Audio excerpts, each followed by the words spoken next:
کہ آپ سب تیار ہوں. کل 2 بجے میں لیڈ کروں گا الیکشن کی ریلی. آپ سب تیاری کریں اور میں انشاءاللہ، اور میں لاہوریوں کو کہہ رہا ہوں، لاہوریوں آپ زندہ دل قوم ہیں. کل آپ نے میرے ساتھ نکلنا ہے بتانے کے لیے کہ ہم جانور نہیں ہیں، ہم بھیڑ بکریاں نہیں ہیں، ہم انسان ہیں. ہم سب نے کل نکلنا ہے بتانے کے لیے کہ یہ جو ہمارے اوپر ظلم کر رہے ہیں یہ قوم برداشت نہیں کرے گی. میں بھی اب ادھر پہنچ گیا ہوں.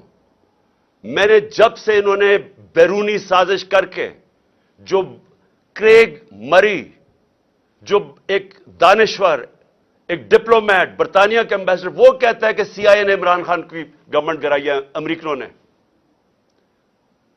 مجھے پتہ ہے کیا ہوا. جنرل باجوہ اس میں شامل تھا اور یہ سارے پی ڈی ایم کے لوگ شامل تھے. انہوں نے مل کے گورنمنٹ گرائی. میں تب سے پوری کوشش کرتا رہا کہ قانون اور آئین کے بیچ میں چلوں.